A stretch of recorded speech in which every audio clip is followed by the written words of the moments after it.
Assalamualaikum dear students. Today I will discuss what is psychology and historical background of psychology. Dear students, आज की video में मैं discuss करने वाली हूँ साइकोलॉजी और इसका historical background according to Greek time period कि ग्रीक टाइम पीरियड में कौन कौन से फिलासफर ने कौन कौन से साइकोलॉजिस्ट ने अपनी कंट्रीब्यूशन पेश की और कैसे ये साइकोलॉजी को एक अलग फील्ड मिली, ये सब हम आज की वीडियो में डिस्कस करने वाले हैं। तो शुरू करते हैं आज की अपनी वीडियो।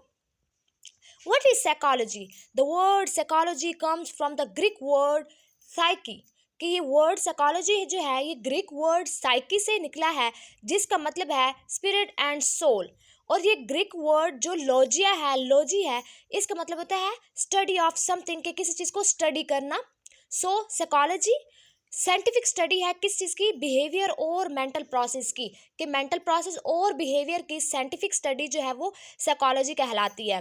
साइकोलॉजी जो है उसको कंसीडर किया जाता है अ साइंस ऑफ बिहेवियर और a scientific study of the behaviour activities कि जो बिहेवियर एक्टिविटीज़ होती हैं, एक्सपीरियंसेस होती हैं, उसकी साइंटिफिक स्टडी को हम साइकोलॉजी कहते हैं। साइकोलॉजी पहले जस्ट एक फ़िलासफ़ी के तौर पर पेश की गई, यानी कि फ़िलासफ़ी थी, देन इसको साइंटिफिक फील्ड में भी जगह मिली और ये एक अलग से जो है इसने एक अलग फील्ड अपने नाम की साइकोलॉजी ने। हम इसे ग्रीक टाइम पीरियड के लिहाज से जो है वो डिस्कस करते हैं कि ग्रीक टाइम पीरियड में कौन कौन से फिलासफर थे जिन्होंने साइकोलॉजी को रीड किया या साइकोलॉजी में अपनी कंट्रीब्यूशन पेश की। इस टाइम पीरियड के दो मेजर व्यूज़ जो याद करने वाले हैं, इस टाइम पीरियड को हम दो व्यूज़ के लिहाज से जो है वो डिस्कस करेंगे। एक व्यू कॉस्मिक व्यूज़ एंड एक व्यू सोफिस्टिक व्यूज़, यानी cosmic views and sophistic views. Cosmic views में कौन कौन से फिलासफर थे?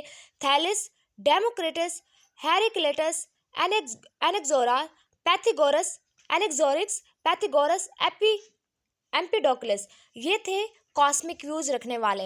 एंड सोफिस्टिक व्यूज में कौन से आते हैं? Hippocrates, Socrates, Plato, Aristotle, Alexander the Great, Herodotus. हम इन सब को अब डिस्कस करने वाले हैं इन डिटेल। सबसे पहले कॉस्मिक व्यूज को डिस्कस करते हैं।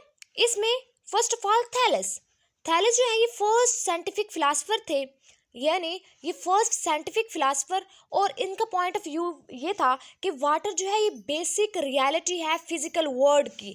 Water is a basic reality of physical world. In short कि everything is made up of water, water is very necessary for life, water is very essential for life.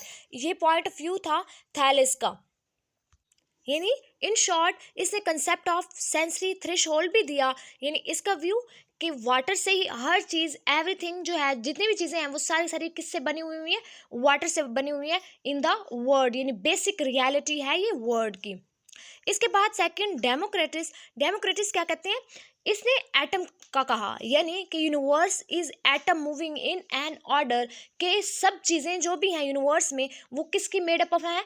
Atom की बनी हुई है, यानी all things are made up of a tiny invisible parts called atoms. इसने atom पर बात की कि सब चीज़ें जो है वो किसकी बनी हुई है?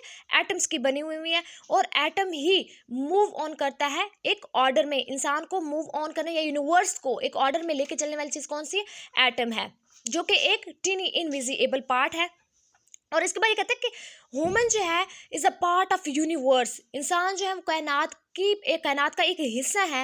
ह्यूमन बीइंग जो है ये बॉडली एटम्स और सोल एटम्स रखते हैं, यानी ह्यूमन बीइंग में भी दो तरह के एटम्स होते हैं, bodily atoms and soul atoms. यानी डेमोक्रेट्स के क्या पॉइंट ऑफ व्यू है कि everything is made up of atoms, यानी हर चीज़ जो है, यूनिवर्स जो है वो टीनी इनविजिबल पार्ट से बने हैं जिसको हम एटम कहते हैं। और इसके अलावा इसने 5 सेंसेस को भी डिस्कस किया, और ये कहता है ह्यूमन बीइंग जो है ये पार्ट है यूनिवर्स का। ह्यूमन बीइंग्स में जो है वो बॉडली एटम्स पाए जाते हैं, और या कह लें ह्यूमन बीइंग्स जो है वो मेड अप ऑफ है बॉडली एटम्स का और सोल एटम का। दो टाइप्स के एटम्स का ह्यूमन बॉडी जो है वो मेड अप है, या ह्यूमन बीइंग जो है वो मेड अप है। इसके बाद है कॉस्मिक व्यूज रखने वाले हेराक्लिटस क्या कहते हैं? ये इसने फायर पे बात की कि फायर जो है ये बेसिक यूनिट है, बेसिक एलिमेंट है यूनिवर्स का, कि यूनिवर्स में जो जो चेंजेस आते हैं वो ड्यू टू फायर है, आग की वजह से सारा कुछ है।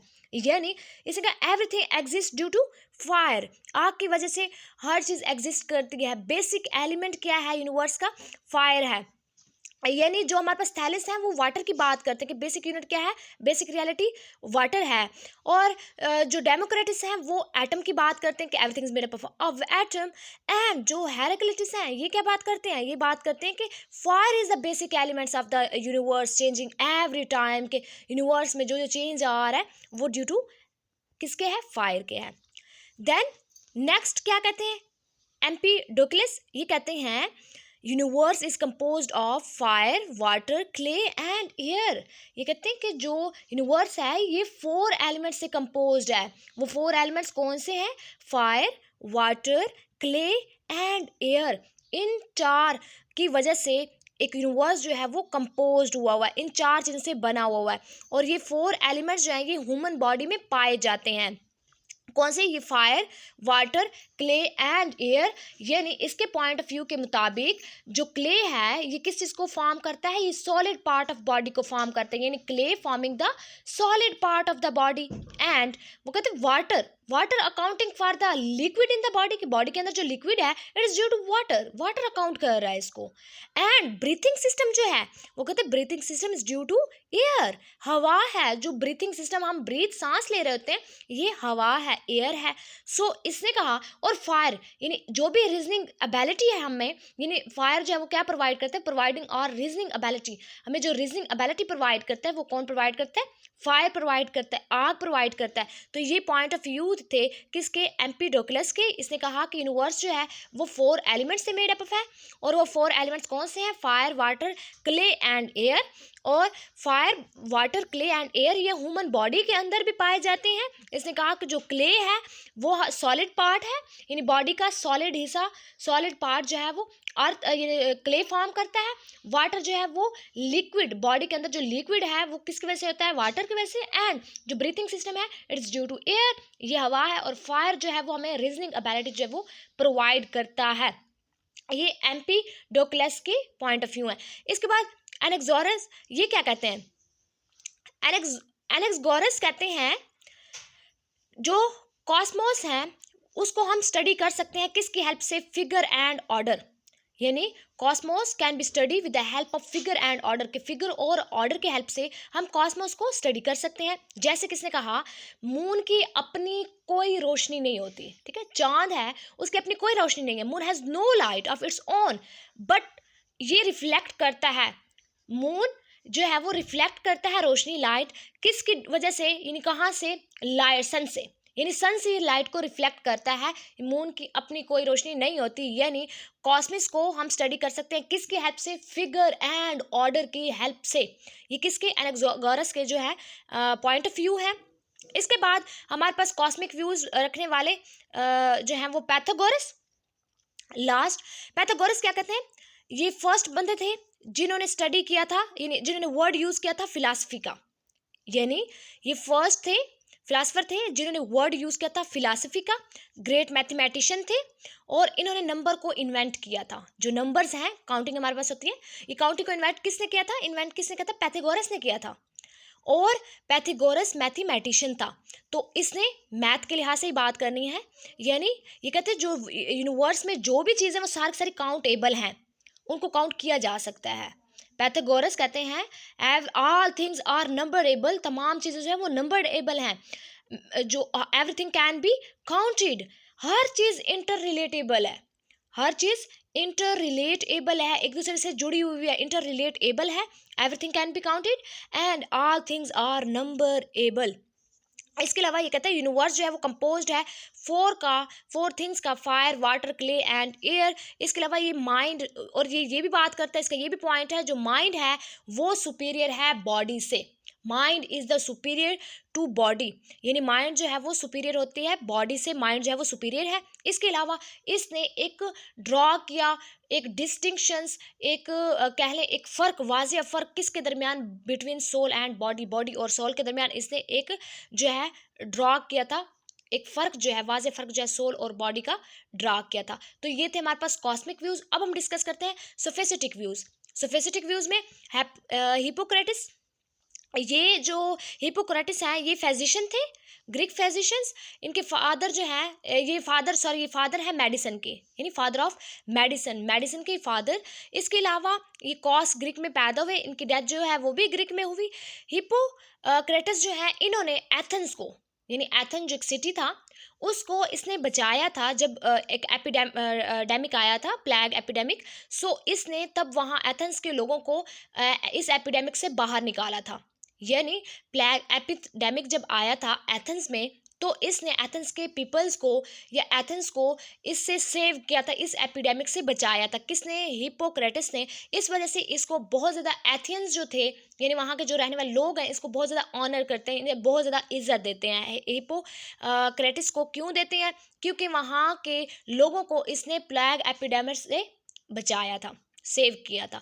ये ह्यूमन टेम्पोरल के बारे में बात करता है। ये कहते हैं 4 टाइप्स ऑफ ह्यूमन टेम्पोरल। अब वो 4 ह्यूमन जो टेम्पोरल हैं वो कौन से हैं? पहले की ये बात करता है फ्लैगमेटिक, यानी ये कहता है इंसान जो है वो लेज़ी और स्लैगिश क्यों बन जाता है? एक्सेस ऑफ फैलिगम, फैलगम की वजह से, एक्सेस फैलगम का पाए जाने की वजह से इंसान लेज़ी और स्लैगिश बन जाता है। फैलगम बेसिकली बलगाम को कहते हैं कि इसकी वजह से जो इंसान के अंदर से पाया जाता है, इसकी वजह से इंसान जो है वो लेज़ी और स्लैगिश हो जाता है। कोलोरिक वगैरह क्यों होता है? जो इंसान जो है इंसेस्टिक बन जाता है, इंथेस्टेटिक्स बन जाता है और एग्रेसिव होता है। ठीक है, जो मैन है वो एग्रेसिव क्यों होता है? Excess of a yellow bile, yellow bile की वजह से, उसके एक्सेस मिकदार में पाए जाने की वजह से इंसान जो है वो एग्रेसिव होता है। सैनग्यून, यानी इंसान जो है, ये मैन जो है वो चीरफुल होता है, फैटी होता है। किसकी वजह से? ब्लड की वजह से, एक्सेस ऑफ ब्लड। ये ह्यूमन टेम्पोरल की बात कर रहा है कि फ्लैगमेटिक एक इंसान जो है वो लेजी और स्लैगिश क्यों होता है? ड्यू टू एक्सेस फ्लीगम की वजह से। क्लोरिक, यानी जिसमें कहता है एग्रेसिव क्यों होता है इंसान? येलो बाइल, एक्सेस मिकदार में येलो बाइल मौजूद होने की वजह से। इसके बाद सैनग्यून, ये कहते हैं चीरफुल और फैटी क्यों होता है इंसान? इसकी वजह है एक्सेस ऑफ ब्लड कि ब्लड बहुत ज़्यादा पाया जाता है, इस वजह से। इसके बाद ये कहता है मेलनकॉलिक, यानी इंसान जो है वो क्वाइट क्यों होता है, सीरियस क्यों बन जाता है? किसकी वजह से? ब्लैक बाइल की वजह से। यानी एग्रेसिव होता है येलो बाइल की वजह से, और ब्लैक बाइल की वजह से ये क्वाइट और सीरियस होता है। इसके बाद हमारे पास है सुकराट, जो कि सोफिस्टिक व्यूज़ का ही हिस्सा है। सुकराट क्या कहते हैं? ये ग्रीक फिलासफर है और ये वेस्टर्न फिलासफी के फाउंडर भी इसको हम कहते हैं। इसके अलावा इसने एक्सप्लोर किए क्वेश्चन, इथिक्स के बारे में काफ़ी क्वेश्चन जो है इसने एक्सप्लोर किए। इसके अलावा सुकराट जो है वो प्लेटो के टीचर भी हैं, और इन्होंने क्या प्रेजेंट किया? इंडक्टिव लॉजिक जो है प्रेजेंट किया। He did not wrote any book, किसी बुक को नहीं लिख सके। इसके अलावा ये प्लेटो के जो है वो स्टूडेंट भी थे, यानी इसने अपने आइडियाज़ जो है वो रिपब्लिक में अरेंज किए। साइकोलॉजी के लिए इसका वर्क क्या था? यानी इसने वर्ड साइकी, जिसका मतलब है सोल, और सबसे पहले इसने वर्ड यूज़ किया था साइकी का, और यानी जिसका मतलब है सोल, यानी सेल्फ। साइकी जो है इसने कहा ये सेल्फ कॉन्शियसनेस, यानी जो ट्रुथ से अटैन हुई है। सेल और बॉडी, ये कहता है 2 डिफरेंट थिंग्स हैं, कि सोल और बॉडी जो है ये 2 डिफरेंट थिंग्स हैं, इसको हम एक में कंबाइन नहीं कर सकते। इसके अलावा ये इसी की वजह से, यानी it also became the base for रोगर थेरेपी, रोगर थेरेपी की बेस भी इसी की वजह से बनी। इसके अलावा ये कॉल जॉन्ग्स हैं जिन्होंने एनालिटिक साइकोलॉजी दी थी 20th सेंचुरी में, इसकी बेस भी बने थे। कौन? सुकराट। यानी इसने, इसका पॉइंट ऑफ व्यू ये था कि जो सोल और ह्यूमन बॉडी है ये बिल्कुल 2 सेपरेट चीज़ें हैं। सोल और बॉडी यानी ये एक नहीं हो सकती। ये किसने कहा था? सुकराट ने कहा था। ये इसका पॉइंट ऑफ व्यू था। इसके बाद है प्लेटो। प्लेटो भी मोस्ट इंपॉर्टेंट फिलासफर थे, और ये प्लाटोनिक स्कूल के फाउंडर भी हैं। और इसके अलावा ये बहुत ज़्यादा इन्फ्लुएंस थे अपने टीचर सुकराट से, और पैथागोरस से, हेराक्लिटस से बहुत ज़्यादा इन्फ्लुएंस थे। इसके अलावा ये स्टूडेंट भी थे सुकराट के, और इनको आइडियालिज्म फिलासफी के फादर भी कहा जाता है। और इन्होंने माइंड बॉडी डुअलिज्म भी प्रेजेंट किया था, माइंड बॉडी डुअलिज्म भी प्रेजेंट किया था। इनकी कंट्रीब्यूशन क्या है साइकोलॉजी में? ये आइडियलिस्टिक फिलासफर थे, और इनके आइडियाज़ जो थे वो अटर्नल थे, यानी they are no born neither die. इसके जो आइडियाज़ थे वो अटर्नल थे, ना ही ये इसके आइडियाज़ बॉर्न हुए और ना ही ये कभी डाई हो सकते हैं, ना ही ये कभी आइडियाज़ जो है वो मर सकते हैं। इस ये कहते हैं soul is permanent, body could be change. वो कहते हैं सोल जो है ये इसका पॉइंट ऑफ व्यू था यानी माइंड बॉडी डुअलिज्म में, कि जो सोल है ये क्या होती है, परमानेंट होती है, इसको हम चेंज नहीं कर सकते। लेकिन बॉडी जो है ये परमानेंट नहीं होती, ये can be change, could be change, कि बॉडी जो है वो चेंज हो सकती है लेकिन सोल जो है वो परमानेंट होती है, वो कोई चेंज नहीं हो सकती। ये थे प्लेटो के पॉइंट ऑफ व्यू। इसके अलावा इसने पार्ट्स ऑफ पर्सनैलिटी और सोल पर भी बात की है, यानी appetite, body needs, will, drive to do something, intellect, ability to understand. तो ये इसने पर्सनैलिटी के और सोल के पार्ट्स दिए थे, epithet, will and intellect. Epithet में कहता है बॉडी नीड्स, ये एक जिस्म की ज़रूरत होती है। विल, किसी चीज़ को ड्राइव करना है, ड्राइव टू डू समथिंग, यानी विल की वजह से हम जो है, पावर की वजह से कुछ चीज़ें जो है वो ड्राइव कर सकते हैं, चीज़ों को आगे लेके जा सकते हैं। इंटेलेक्ट, इंटेलेक्चुअल क्या होती है, एबिलिटी टू अंडरस्टैंडिंग, ये एक एबिलिटी होती है, काबिलियत होती है किसी भी चीज़ को अंडरस्टैंड करने की। सो ये इसकी कंट्रीब्यूशन थी साइकोलॉजी में, यानी ये कहता है कि सोल परमानेंट है, बॉडी जो है वो चेंज हो सकती है। ये प्लेटो के पॉइंट ऑफ व्यू है। इसके बाद हमारे पास लास्ट है अरिस्टोटल। अरिस्टोटल क्या कहते हैं, ये बेसिकली स्टूडेंट ऑफ प्लेटो, और प्लेटो जो थे वो अरिस्टोटल के टीचर थे, और प्लेटो के टीचर कौन थे, सुकराट थे। ये चीज़ आपने याद रखनी है। ये ग्रीक फिलासफर था, प्लेटो जो है वो ये स्टूडेंट था प्लेटो का। इसके अलावा ये लाइसेम के इन्हें फाउंडर भी कहा जाता है।